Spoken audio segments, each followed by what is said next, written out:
अभी तक आपने इस चैप्टर में बहुत सारी चीज़ें पढ़ी, जिसमें what is matter, what are the classification of matters, what are the characteristics of particles of matter, what are the inter conversion of state of matter, temperature, latent heat of vaporization and latent heat of fusion, evaporation।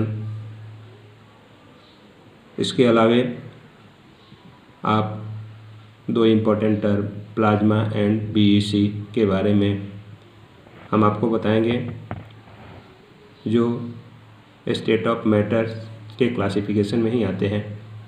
जैसे हमने अभी तक 3 state of matter, solid, liquid और gas के बारे में पढ़ते आ रहे हैं। तो आइए हम ये 2 नए स्टेट ऑफ मैटर, प्लाज्मा और बीईसी के बारे में जानें। What is plasma? Plasma is considered the 4th state of matter. Plasma is a mixture of free electron and ions. Plasma occurs naturally in a star. Inside the star at high temperature 10,000 to 15,000 degrees Celsius, some of the electron break up from the atom, converting the rest of atoms into electrically charged particles called ions. The mixture of free electrons and ions in a star is called plasma।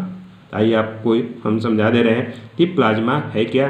तो जो plasma जो है वह mixture of free electron and ions, free electron और ion का mixture होता है, मिश्रण होता है।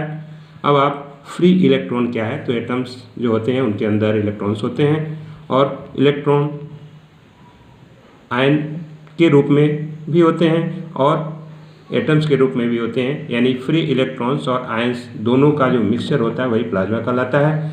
अब नेचुरली जैसे स्टार आपका सन है, वह सन के अंदर प्लाज्मा होता है, जिसके कारण सन जो है चमकता है।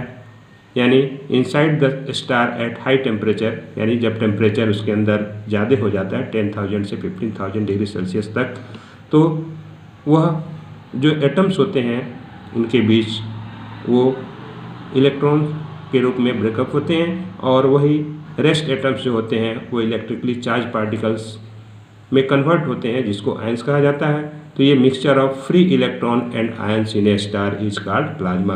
तो इस तरह से जो फ्री इलेक्ट्रॉन और आयंस जो स्टार के अंदर होते हैं उनका जो मिक्सचर होता है वही प्लाज्मा कहलाता है। तो हम कह सकते हैं कि कैसे जो है सन या स्टार में ग्लो करते हैं, चमकते हैं। तो the sun and the other stars glow because of the presence of plasma in them, यानी प्लाज्मा उसके अंदर रहता है, जिसके कारण ही उसमें चमक होती है, में लाइट होती है।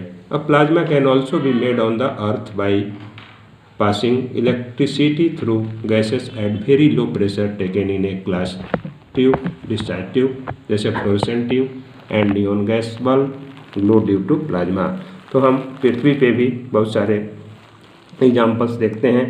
जैसे आप फ्लोरोसेंट ट्यूब या नियॉन साइन बल्ब आप देखेंगे कि वह जलता है, तो उसके जलने का भी कारण उसके अंदर प्लाज्मा ही होता है। यानी उस प्लाज्मा को प्रोड्यूस कराया जाता है। जैसे हम कोई ग्लास ट्यूब लेते हैं, डिस्चार्ज ट्यूब लेते हैं, और उसमें हाई टेम्परेचर और लो प्रेशर करने पे इलेक्ट्रिसिटी जब प्रोड्यूस कराई जाती है, तो वह लाइट जो है फ्लोरोसेंट लाइट उसके अंदर से निकलती है, जो प्लाज्मा के रूप में निकलती है, जिसके कारण फ्लोरोसेंट ट्यूब या नियॉन साइन बल्ब ग्लो करते हैं। अब आइए दूसरा बीईसी, बोस आइंस्टीन कंडेंसेट, यानी ये नाम आप जो देख रहे हैं दो, जिसमें इंडियन और फॉरेनर साइंटिस्ट से ये टर्म जुड़ा हुआ है। इन 1920 an Indian scientist Satyendra Bose and Albert Einstein predicted the existence of a new fifth of a state of matter by some calculations called Bose-Einstein condensate। यानी 1920 में इंडियन साइंटिस्ट सत्येंद्र नाथ बोस और Albert Einstein ने ये 5वें state of matters के बारे में जानकारी दी, जो कुछ कैलकुलेशंस के आधार पे इसको देखा गया। यानी इसीलिए इनका नाम बोस आइंस्टीन कंडेंसेट रख दिया गया, यानी BEC. This state of matter was finally achieved by 3 scientist, और काफ़ी इसका एग्जामिन करने के बाद से इसके अलावे 3 और साइंटिस्ट जिसमें कॉर्नेल, कैटरले और वीमेन ऑफ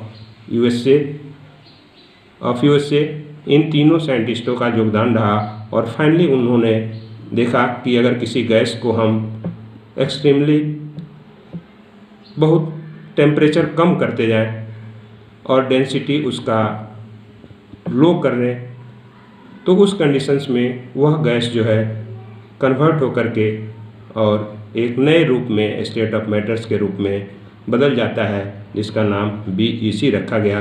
तो वह डेंसिटी जो कम की जाती है, जैसे एयर की जो नॉर्मल डेंसिटी होती है उसका 100,000 पार्ट जो है उतनी डेंसिटी लेते हैं, और टेम्परेचर बहुत ही कम करते हैं, यानी सुपर लो टेम्परेचर जब लेते हैं तो वह गैस चेंज होकर के और नए स्टेट ऑफ मैटर्स का रूप ले लेती है, जो 5th स्टेट ऑफ मैटर्स के नाम से जाना जाता है।